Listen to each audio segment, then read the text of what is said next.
بسم اللہ الرحمن الرحیم۔ السلام علیکم ڈیئر اسٹوڈنٹس، امید کرتا ہوں آپ لوگ ٹھیک ٹھاک ہوں گے اور آپ لوگوں کی زندگی خوشیوں کے ساتھ گزر رہی ہوگی۔ اور ڈیئر اسٹوڈنٹس، یہ آج ایک نئے سلسلے کی طرف بڑھتے جا رہا ہوں، اور سلسلہ کیا ہے؟ سلسلہ خوبصورت سلسلہ ہے، اور وہ ہے تھرڈ ایئر کی کتاب، تھرڈ ایئر کی نہیں سوری فورتھ ایئر کی کتاب اردو۔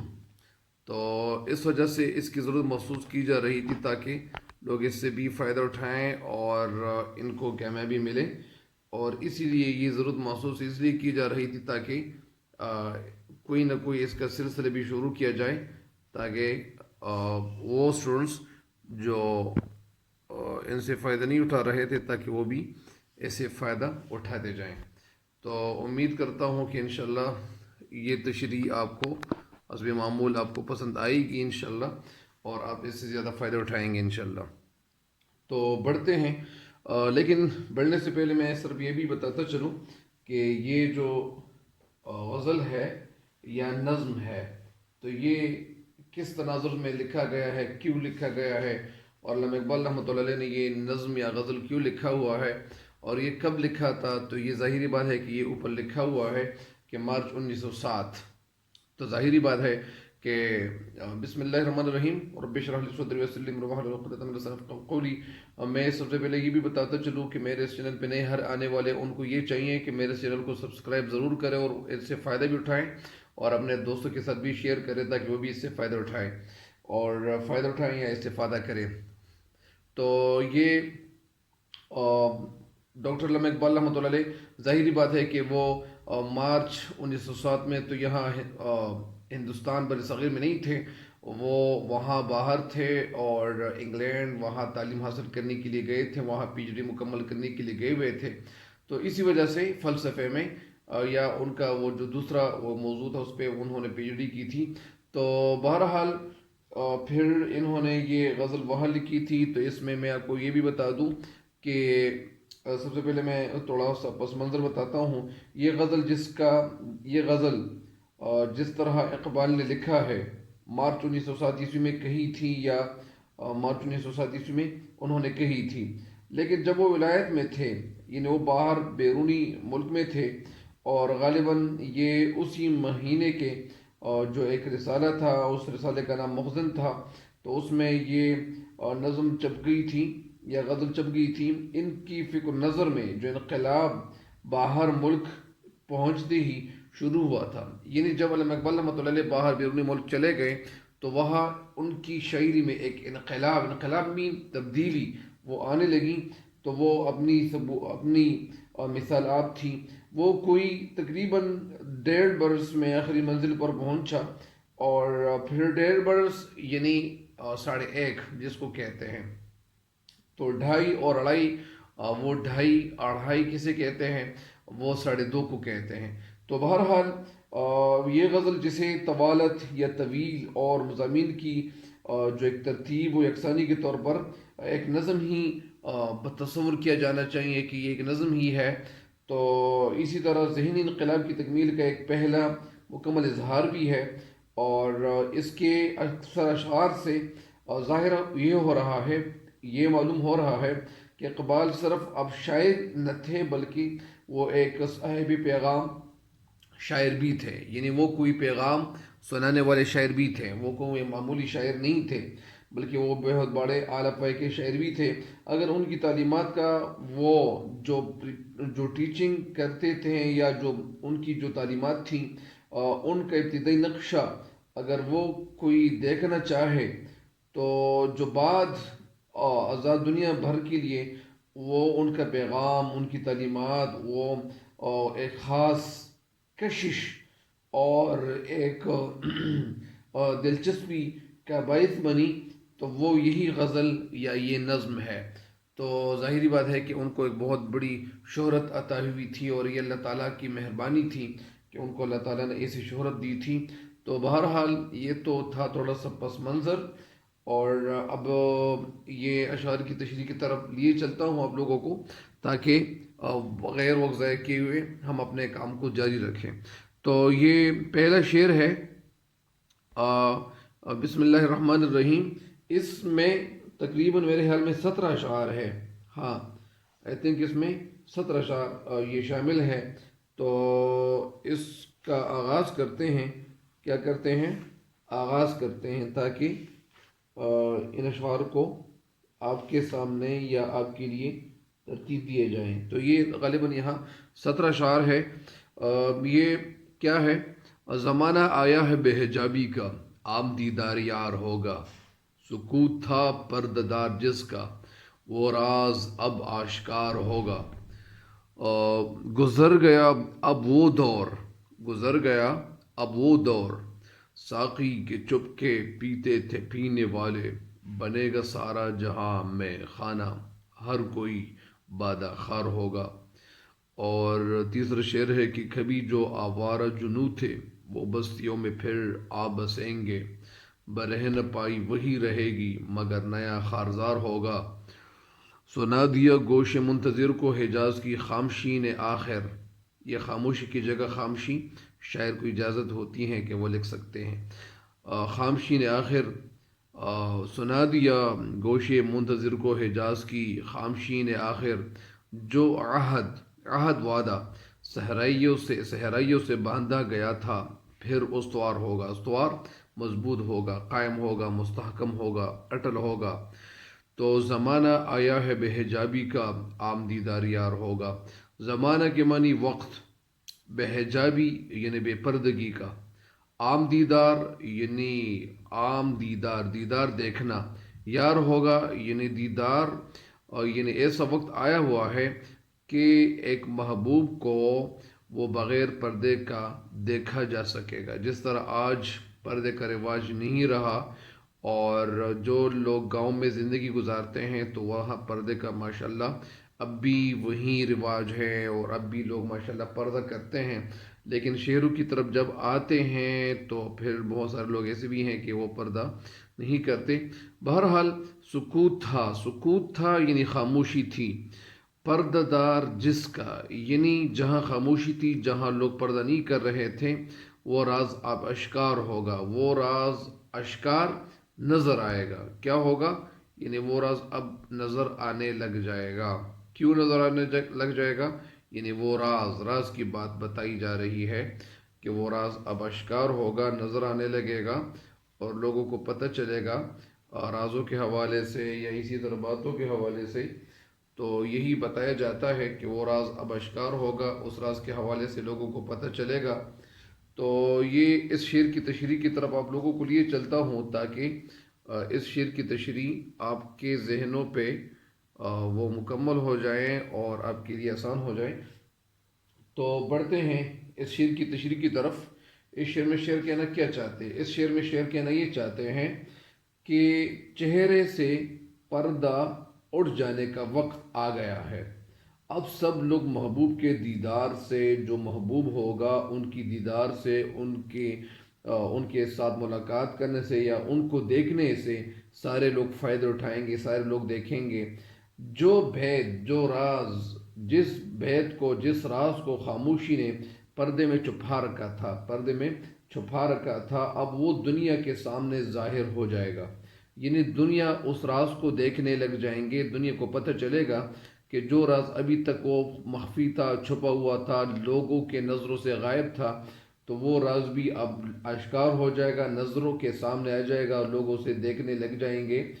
تو ظاہری بات ہے، اور اب وہ دنیا کے سامنے ظاہر ہو جائے گا. مراد یہ ہے کہ ہم اب تک قومی مقاصد، ایک شعر کی تشریح جو ہوتی ہے وہ اس کے دو مطالب ہوتے ہیں.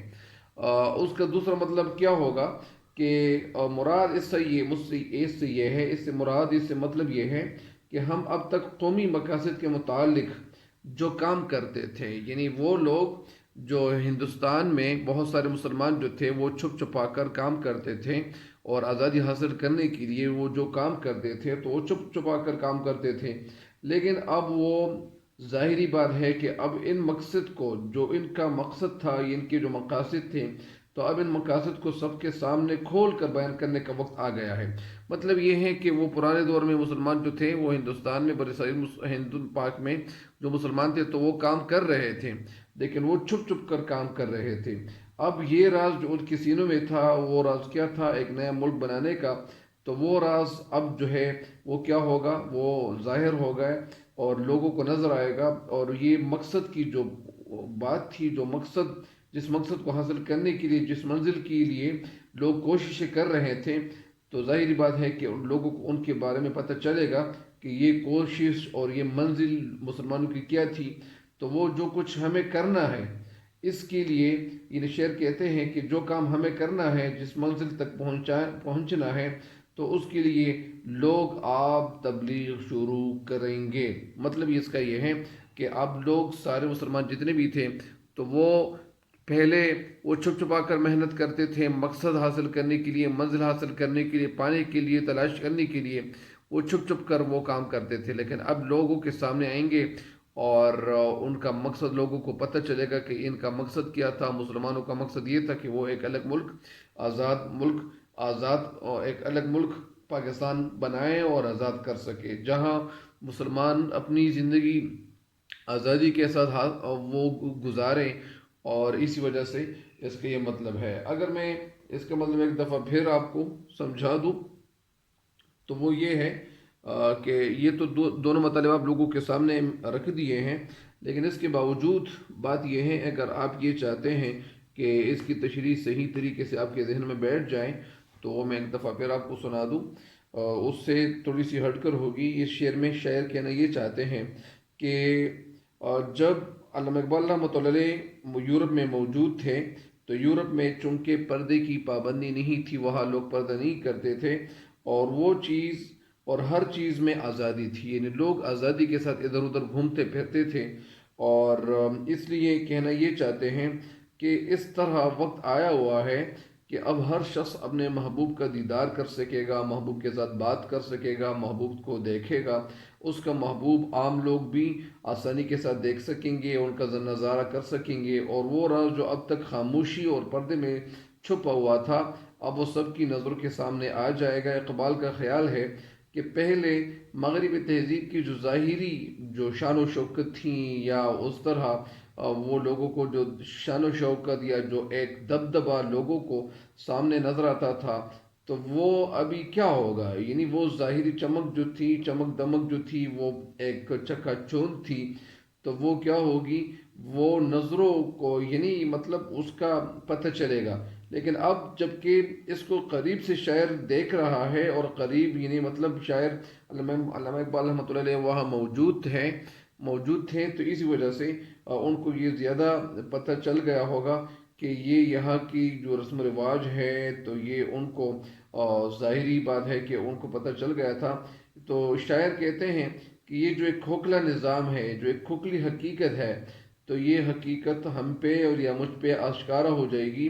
اب جو کچھ کہہ رہے ہیں یا دیکھ رہے ہیں، تو وہ محض نظر کا دھوکہ تھا، یعنی وہ چیز صرف باہر سے تو روشن نظر آ رہی تھی، مطلب اس کا کیا تھا کہ یہ جو تاریکی تھی، یعنی اس کا باہر کا جو سرا تھا، یا جو شان و شوکت، یا اسی طرح جو خوبصورتی ہمیں باہر سے دور سے خوبصورتی تو نظر آ رہی تھی، لیکن اندر وہ خوبصورتی مطلب نہیں تھی، وہ وہاں کے جو کلچر تھے، یا جو لوگوں کے اندر، یا ان کے مطلب یعنی اندر دوسرا جو اس کا رخ تھا، تو وہ تاریخ پہلو تھا، تاریخ تھا۔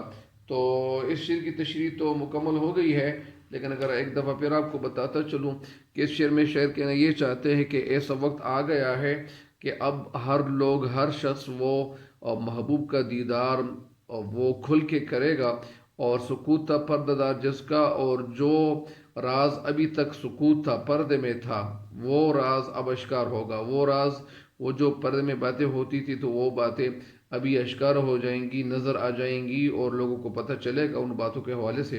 تو ظاہری بات ہے، ایک تو علامہ اقبال رحمۃ اللہ علیہ کی شاعری جو ہے وہ اتنی زیادہ عمق تک چلے جاتے، اتنے زیادہ ڈیٹیل میں اتنی زیادہ گہرائی میں وہ چلے جاتے ہیں کہ ان کی شاعری کو سمجھنے کے لیے تاریخ اور ان کی زندگی کو، ان کے خطوط کو، اسی طرح ان ساری باتوں کو پڑھنا پڑتا ہے، تب ان کی اشعار کی تشریح تک، ان کی تہ تک ہمیں پہنچنا پڑتا ہے، تو ہم پھر پہنچ جاتے ہیں، لیکن اگر ہم وہ مطالعہ کریں جو مطالعہ ان کے لیے چاہیے ہوتا ہے۔ بہرحال اس شعر کی تشریح تو مکمل ہو گئی ہے، اگلے شعر کی تشریح کی طرف لیے چلتا ہوں آپ لوگوں کو۔ دوسرا شعر کیا ہے؟ گزر گیا اب وہ دور ساقی کہ چھپ کے پیتے تھے پینے والے. یہ شعر اس شعر کے ساتھ یہ انٹر کنیکٹڈ ہے. بنے ہیں سارا جہاں، بنے گا سارا جہاں میں خانہ، ہر کوئی بادخار ہوگا. یعنی گزر گیا اب وہ دور، اب وہ دور گزر گیا جو دور پہلے تھا. یعنی یہ پہلے شعر کے ساتھ یہ وہ ملا ہوا ہے، اور پہلے شعر کے ساتھ ان کا ایک بڑا رابطہ ہے، تعلق ہے، اور ایک انسلاک ہے، تو ایک کنیکشن ہے کہ گزر گیا اب وہ دور. یعنی وہ دور تو گزر گیا. ساقی، ساقی پلانے والا، شراب پلانے والے کو ساقی کہتے ہیں، کہ چھپ کے پیتے تھے پینے والے. یعنی وہ لوگ جو چھپ چھپ آ کر وہ شراب پیتے تھے، تو وہ لوگ اب کیا ہوں گے؟ بنے گا سارا جہاں میں خانہ. میں خانہ وہ جگہ جہاں شراب پیا جاتا ہے، جہاں شراب پلایا جاتا ہے، تو بنے گا سارا جہاں میں خانہ. یعنی اب سارا جہاں جو ہے وہ سارا جہاں یا ساری دنیا اب میں خانہ بنے گا. یعنی ہر جگہ شراب ہی شراب ہوگا، ہر کوئی بادخار ہوگا، بادخار شراب پینے والا ہوگا. یعنی اس کا مطلب یہ ہے، شاعر کہنا کیا چاہ رہے ہیں؟ شاعر اس شعر میں جو کچھ کہنا چاہ رہے ہیں، میں آپ کو یہ بتاتا چلوں تاکہ آپ کے ذہن میں یہ جو اس کا تصور ہے یہ فوراً آپ کے ذہنوں پہ وہ ظاہر ہو جائیں اور آپ کے لیے آسان ہو جائے، تاکہ آپ زیادہ ڈیٹیل میں جانے سے پہلے آپ کو پتہ چل جائے کہ اس شعر میں کہنا یہ کیا چاہتے ہیں. اس شعر میں شعر کہنا یہ چاہتے ہیں کہ اب وہ زمانہ گزر گیا. یعنی کون سا زمانہ؟ یعنی اب وہ وقت گزر گیا ہے کہ جب پینے والے جو ہوتے تھے، شراب پیتے تھے، تو وہ چھپ چھپ کر وہ لوگوں سے چھپ چھپ کر وہ راز میں یا وہ خفیہ طور پر وہ لوگ شراب پیتے تھے. اب ساری دنیا، یعنی اب وہ وقت گزر گیا کہ لوگ چھپ چھپا کر شراب پیتے تھے. اب ساری دنیا جو ہے وہ میخانہ بن جائے گی اور ہر شخص شراب پینے والا بن جائے گا. اس شعر میں پہلے شعر کا جو مضمون ہے تو یہ وہی مضمون یہاں دہرایا گیا ہے. اس کا مطلب کیا ہے؟ یعنی اس کا مطلب بہت صاف ہے، اور وہ کچھ یوں ہے کہ شاعر اس شعر میں کہنا کیا چاہتے ہیں؟ شاعر اس شعر میں کہنا یہ چاہتے ہیں کہ اے ساقی اب وہ دور گزر گیا جب شراب پینا برا سمجھا جاتا تھا، اس لیے شرابی دوسرے لوگوں کی نظروں سے وہ چھپ کر شراب نوشی سے لطف اندوز ہوتے تھے اور وہ لطف اٹھاتے تھے اور مزے لیتے تھے. لیکن اب ایک ایسا دور آنے کے جو نشانات ہیں، وہ ایسا دور آ رہا ہے کہ سارا جہاں وہ شراب خانہ بن جائے گا، اور لوگ ہر جگہ کھلم کھلا شراب پینے لگ جائیں گے، اور شراب کو پھر یعنی لوگ گناہ تصور نہیں کریں گے، کیونکہ شراب نوشی کے نتیجے میں طرح طرح کی برائیاں، یعنی شعر کہتے ہیں کہ وہ برا پیدا ہوتی ہیں. اور جب لوگوں کو اسی وجہ سے، یعنی شعر کہنا یہ چاہتے ہیں کہ اب سارے لوگ چھپ چھپا کر جو وہ شراب پیتے تھے، تو اب لوگ کیا کریں گے؟ وہ شراب یعنی کھلے عام پیئیں گے. یعنی مطلب اس کا یہ ہے کہ شعر میں کہنا یہ چاہتے ہیں کہ دنیا میں ہر طرف تبدیلی پیدا ہو رہی. میں آپ کو یہ اس کا مطلب کچھ یوں بتاتا چلوں کہ اس شعر کا مطلب یہ ہے، صحیح مطلب یہ ہے کہ شاعر کہنا یہ چاہتے ہیں کہ پرانے دور میں جو ہندوستان بر صغیر مسلمان جو تھے، تو وہ چھپ چھپ کر وہ اپنے مقصد کے تحت کام کر رہے تھے. اپنے مقصد کو حاصل کرنے کے لیے وہ چھپ کر کام کرتے تھے. کبھی یہاں وہ کوئی جو جگہ وہ تھی وہ خاص کرتے تھے کہ یار یہاں ہم میٹنگ کریں گے، اس جگہ میٹنگ کریں گے، اس جگہ میٹنگ کریں گے. لیکن وہ لوگ جو میٹنگ کرتے تھے، اپنے ملک آزاد کرنے کے لیے جو محنت کر رہے تھے، تو وہ اس محنت کو وہ چھپ چھپ کر کرتے تھے. لیکن شعر کہتے ہیں کہ وہ وقت اب گزر گیا. یعنی اب وہ دور گیا کہ جب خلیل اللہ خان فاختہ اڑایا کرتے تھے، تو اب وہ دن گئے. بہرحال تو شعر کہتے ہیں کہ وہ لوگ جو چھپ چھپ کر وہ میٹنگ کرتے تھے اور اپنے ملک کا آزادی حاصل کرنے کے لیے، یا اپنے ملک کو یا ایک ایسی جگہ وہ آزاد کرنا چاہ رہے تھے، تو اس مقصد کے لیے جو مسلمان تھے تو وہ چھپ چھپ کر میٹنگ کرتے تھے. لیکن شعر کہنا یہ چاہتے ہیں کہ ابھی وہ چھپ چھپ کر میٹنگ نہیں کرتے، بلکہ سارا جہان میں خانہ ہوگا. بلکہ یہ مسلمان کھلے عام میٹنگ کرنے شروع کریں گے، اور وہ ایسی میٹنگز کرنے شروع کریں گے کہ یہ میٹنگز کی یعنی جن میٹنگز کا فائدہ یہ ہوگا کہ سارے مسلمان وہ اس میں اضافہ ہوگا اور مسلمانوں کی تعداد بڑھے گی، اور جب مسلمانوں کی تعداد بڑھے گی اور سارے لوگ وہ جتنے مسلمان تھے وہ اکٹھے ہو جائیں گے، تو ظاہری بات ہے کہ وہ ایک فولاد کی طرح بن جائیں گے، اور پھر کیا ہوگا، یعنی ہر جگہ میٹنگز ہی میٹنگز ہوگی، اور وہ اپنی اپنی منزل پانے کے لیے ان کی کوششیں یعنی چھپ چھپ کر نہیں بلکہ کھلے عام ان کی کوششیں شروع ہو جائیں گی۔ تو یہ اس کا دوسرا مطلب یہ تھا، اور پہلا مطلب بھی آپ کو بتا دیا کہ پہلا مطلب کیا تھا اور دوسرا مطلب کیا ہے۔ ابھی تیسرے شعر کی تشریح کی طرف بڑھتا ہوں۔ تیسرا شعر کیا ہے؟ تیسرا شعر یہ ہے، کبھی جو آوارہ جنوں تھے۔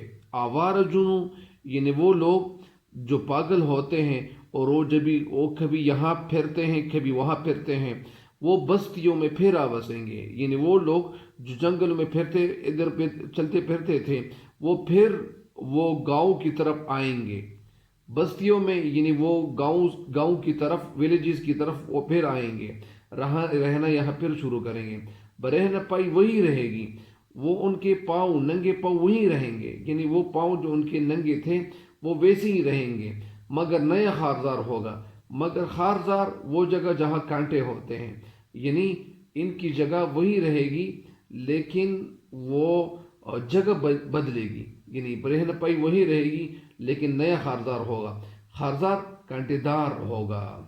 اس کا مطلب میں اگر آپ کو دو ٹوک لفظوں میں بتا دوں، اس کا مطلب کچھ یوں ہے کہ شعر کہنا یہ چاہتے ہیں، یہ تو بات وہی آ رہی ہے کہ آزادی حاصل کرنے کے لیے مسلمان جو کمنٹمنٹ کر چکے تھے، یا وہ جس مقصد کو حاصل کرنے کے لیے وہ جو کوششیں ان کی کوششیں جاری تھیں، تو وہ ان کوششوں کے حوالے سے بتاتے ہیں اس شعر میں کہ وہ لوگ جو ادھر ادھر کام کر رہے تھے، وہ اپنے مقصد حاصل کرنے کے لیے جو کوششیں کر رہے تھے، تو وہ پہلے لوگ کبھی ایک جگہ میٹنگ کرتے کبھی دوسری جگہ میٹنگ کرتے، لیکن وہ لوگ جو جنگل میں ادھر ادھر چلتے پھرتے رہتے تھے، وہ لوگ پھر بستیوں کی طرف آئیں گے، اور وہ جگہ جو آباد ہیں تو آباد جگہوں کی طرف یہ رخ کریں گے، اور جب رخ کریں گے تو ان کی برہنہ پائی وہی رہے گی۔ برہنہ پائی یعنی ان کا مقصد وہی رہے گا، لیکن نیا خارزار ہوگا، یعنی اس کام کو جب چھپ چھپا کر کیا جاتا ہے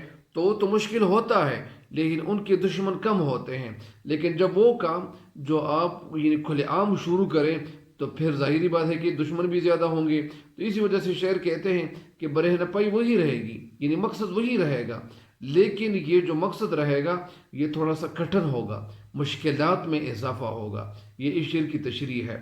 میں آپ کو پھر ڈیٹیل میں بتاتا چلوں، اور میں تھوڑا سا تاکہ آپ کو صحیح ذہن نشین ہو جائیں۔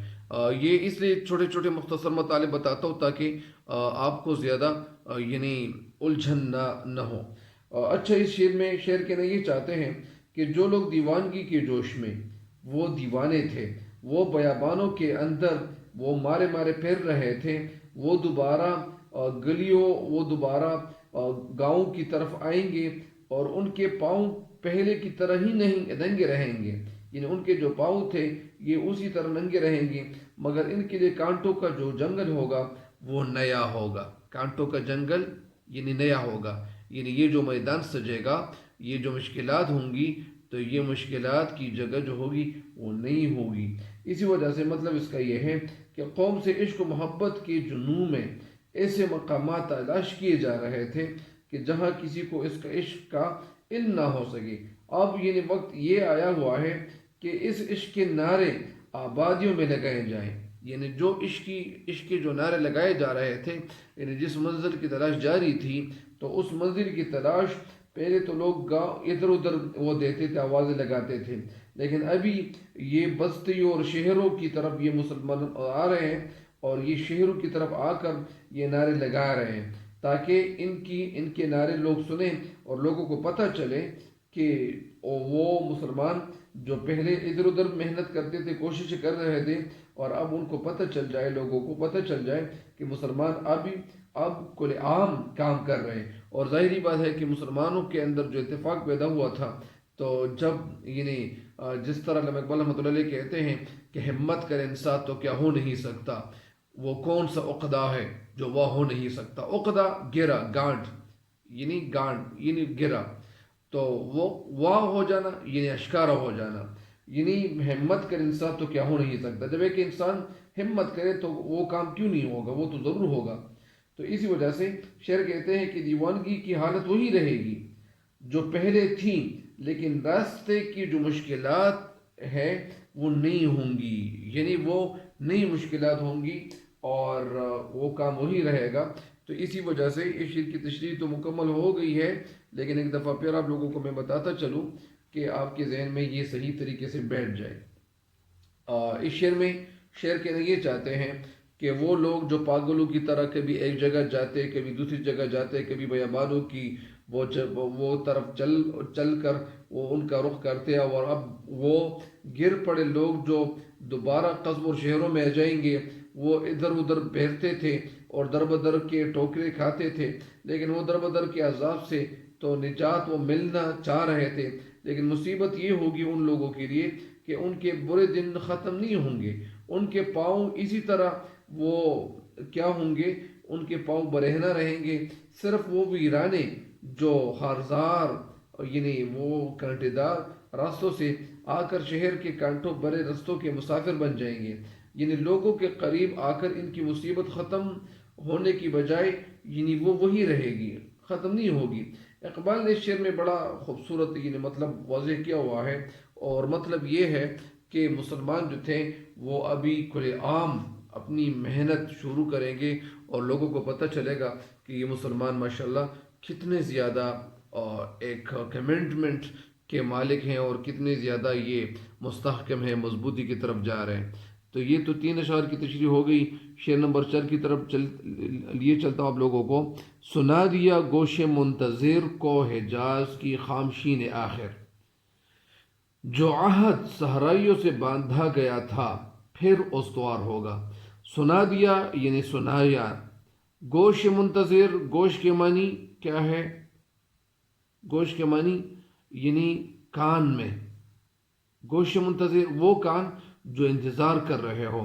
میں یہ نقطہ بھی آپ کو سمجھا دوں کہ منتظر اور منتظر میں کیا فرق ہے۔ منتظر اور منتظر میں فرق کیا ہے؟ منتظر کے معنی ہے انتظار کرنے والے، یعنی وہ لڑکے، وہ طلباء جو انتظار کر رہے ہیں چھٹی کی، تو چھٹی کیا ہے؟ وہ منتظر ہے، اور لڑکے اسٹوڈنٹس کیا ہے؟ وہ منتظر ہے۔ تو لڑکے جو ہیں وہ انتظار کر رہے ہیں، تو لڑکوں کو، اسٹوڈنٹس کو، طلباء کو کیا کہیں گے ہم؟ منتظر کہیں گے، اور جو چھٹی ہے تو چھٹی کو ہم منتظر کہیں گے، یعنی وہ جس کا انتظار کیا جائے، یعنی چھٹی کی انتظار کی جاتی ہے تو چھٹی لڑکوں کا انتظار کرتی ہے، تو اسی وجہ سے چھٹی منتظر اور لڑکے اسٹوڈنٹس منتظر۔ بہرحال منتظر کے معنی یہاں انتظار کرنا۔ کو حجاز کی خامشین آخر، حجاز وہ جگہ جو عرب کی یا مکہ مدینے اس جگہ کو حجاز کہتے ہیں۔ حجاز کی خامشین آخر، خامشی خاموشی، یعنی یہ شاعر کو یہ حق حاصل ہے کہ وہ خاموشی کی جگہ خامشی لکھ سکتا ہے، وہ تیرے کی جگہ تیرے لکھ سکتا ہے، وہ میرے کی جگہ میرے لکھ سکتا ہے، وہ ایک کی جگہ وہ ایک لکھ سکتا ہے۔ جو عہد، عہد کے معنی وعدہ، اور عہد اگر این کی نیچے وہ زیر آ جائیں تو وہ اس کا مطلب کیا ہوگا؟ اس کا مطلب زمانہ ہوگا، لیکن عہد کے معنی کیا ہے؟ عہد کے معنی وعدہ۔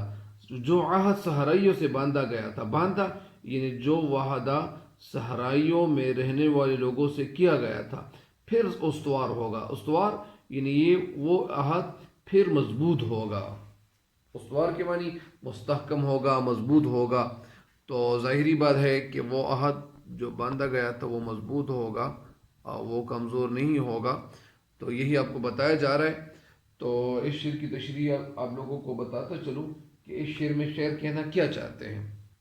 اس شعر میں شاعر کہنا یہ چاہتے ہیں کہ جو لوگ یعنی کان انتظار میں لگے ہوئے تھے، جن لوگوں کے کان وہ اس انتظار میں لگے ہوئے تھے، وہ انتظار کر رہے تھے، تو ان لوگوں کو حجاز کی خاموشی سے یہ پیغام مل گیا۔ پیغام کو سندیسہ بھی کہتے ہیں۔ کیا کہتے ہیں؟ سندیسہ، سین نون دال، یہ الف، یہ سین الف، سندیسہ، سین نون دال سین نون دال، یہ سین الف، یعنی سندیسا، یہ الف کے ساتھ آج کل لکھا جاتا ہے، ہائے مختفی کے ساتھ نہیں۔ تو اسی وجہ سے شعر کہنا یہ چاہتے ہیں کہ انہیں حجاز کی خاموشی سے یہ پیغام مل گیا ہے، یہ سندیسہ مل گیا ہے کہ بیابانوں سے جو عہد باندھا گیا تھا اسے نئے سرے سے مضبوط کیا جا رہا ہے۔ یعنی اسلام کی جو عظمت اور جو بلندی، وہ برتری کا جو ایک کیا ہے، وہ ایک نعرہ، وہ پھر نعرہ لگایا جائے گا، اور پھر اس نعرے کو وہ بجایا جائے گا، اس نعرے کو لوگوں تک پہنچایا جائے گا، اور مسلمان دوبارہ اپنی اس عظمت بلندی کے لیے کوششیں شروع کریں گے۔ ظاہری بات ہے کہ مسلمان جو تھے وہ ان کے اندر اتفاق پیدا ہو رہا تھا، اور مسلمان وہ مضبوط ہو رہے تھے، تو اسی وجہ سے ان کے اندر جو مضبوطی تھی وہ آ رہی تھی، اور وہ مضبوط سے مضبوط تر کی طرف جا رہے تھے۔ تو یہ اسی طرح یہ اشارہ ہے، یعنی شاعر اس شعر میں کہنا یہ چاہتے ہیں کہ حجاز سعودی عرب کے ایک صوبے کا نام بھی ہے، جس میں مکہ مکرمہ اور مدینہ منورہ یہ دونوں یہ جگہ واقع ہیں۔ حجاز کی مسلسل خاموشی نے، یعنی شعر کہتے ہیں کہ یہ خبر انتظار کرنے والے کانوں کو یہ خبر سنا دی کہ صحرا میں جو بسنے والے جو عرب تھے ان سے وعدہ کیا گیا تھا، اور اس وعدے کو پھر پورا کیا جائے گا۔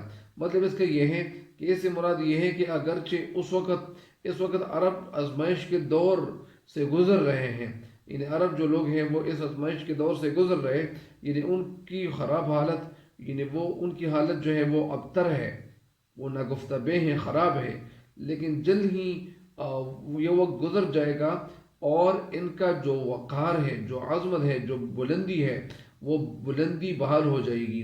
اس طرح اسلام کو پھر وہی عروج نصیب ہوگا جو اللہ تعالیٰ نے پہلے، یعنی جس کا وعدہ اللہ تعالیٰ نے کتاب مقدس میں کیا ہوا تھا۔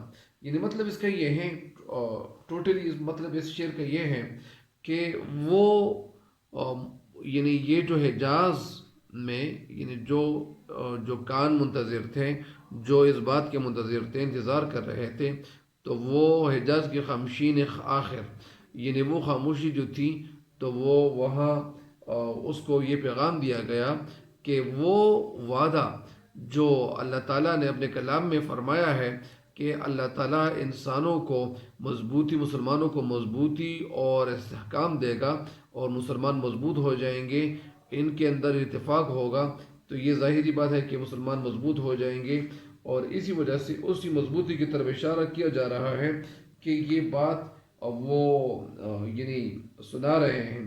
بہرحال اس شعر کی تشریح میں ایک دفعہ پھر آپ کو سنا دوں۔ اس شعر میں شعر کہنا یہ چاہتے ہیں کہ اقبال کہتے ہیں کہ میرے کان بڑے عرصے سے منتظر تھے، یا اسی طرح کہ مکہ مدینہ سے کوئی آواز آئے گا۔ بہرحال اس شعر کی تشریح مکمل ہو گئی ہے، تاکہ اسی وجہ سے یعنی شعر کہنا یہ چاہتے ہیں کہ مغربی، یا اسی طرح مغرب میں جو اسی طرح مطلب اس کا یہ ہے کہ جو کامیابی مسلمانوں کو ابھی ملنے والی تھی، وہ کامیابی یہ تھی کہ مسلمانوں کو یعنی اس پاک ہند میں، یعنی برصغیر میں، ان کو ایک ایسی جگہ ملنے والی ہے، اور اس جگہ کا نام کیا ہوگا؟ پاکستان ہوگا۔ تو پاکستان میں مسلمانوں کو مسلمان اقتدار میں آئیں گے، مسلمانوں کو مضبوطی ملے گی، اور یہ مضبوطی جو ہے، اس مضبوطی کا زیادہ فائدہ یعنی سارے مسلمانوں جتنے بھی ممالک ہیں ان کو فائدہ یہ ہوگا، اور سارے مسلمان مضبوط ہو جائیں گے، مسلمانوں کے اندر خوشی کی لہر دوڑ جائے گی، اور ظاہری بات ہے کہ جب یہ جگہ مسلمانوں کے لیے یہ جو جگہ بنے گی، اور جو جگہ بنے گی، تو اس میں سارے مسلمان یعنی وہ اکٹھے رہیں گے، اور یہ بغیر کسی ہچکچاہٹ کی عبادت کریں گے، اور یہاں قال اللہ قال رسول کا دورہ ہوگا۔ تو اسی وجہ سے یہی مطلب اس شعر کا ہے، اور آج کے لیے اتنے ہی کافی ہے۔ انشاءاللہ کل انشاءاللہ یا اسی طرح نیکسٹ دنوں میں انشاءاللہ اگلے دنوں میں مزید حج کی اشعار کی تشریح بھی اپلوڈ کروں گا، تاکہ آپ لوگ زیادہ سے زیادہ فائدہ اٹھائیں۔ اور یہ آغاز میں یہ تھوڑی سی میں تفصیل میں چلا گیا تھا، لیکن بغیر تفصیل چلے جانا یہ ضرور جانا چاہیے، کیونکہ طلباء جو ہوتے ہیں تاکہ ان کے ذہنوں پہ یہ بات صحیح طریقے سے اشکار ہو جائیں اور صحیح طریقے سے ان کے ذہنوں میں اذہان میں یہ بات بٹھائی جائے کہ اشعار کی تشریح کیسی ہونی چاہیے، اشعار کی تشریح ایسی ہونی چاہیے کہ ان کے ذہنوں میں یہ بیٹھ جائیں، یہ ذہن نشین ہو جائے۔ مجھے بھی اپنی دعاؤں میں یاد رکھیں اور میرے اس چینل کے لنکس کو اپنے دوستوں کے ساتھ شیئر کریں تاکہ زیادہ سے زیادہ لوگ اس سے فائدہ اٹھائیں۔ اللہ تعالیٰ آپ لوگوں کو اور ہم سب کا اللہ تعالیٰ حامی و ناصر ہو، اور اللہ تعالیٰ ہم سب کے ساتھ اپنی مدد فرمائیں۔ جتنے بھی لوگ جو گھر میں موجود ہے وہ بیمار ہے، اللہ تعالیٰ ان کو شفا کاملہ عاجلہ دیں، اور اللہ تعالیٰ ہم سب کو دنیا اور آخر دونوں جہانوں کی کامیابیاں فتح یابی اللہ تعالیٰ ہم سب کو نصیب کریں، آمین۔ مجھے بھی دعا میں یاد رکھیں۔ تب تک کے لیے میں آپ لوگوں کو اللہ کے سونے کے حوالے کرتا ہوں۔ اللہ تعالیٰ آپ لوگوں کا حامی و ناصر ہو۔ تب تک کے لیے میں اجازت چاہتا ہوں۔ اللہ حافظ۔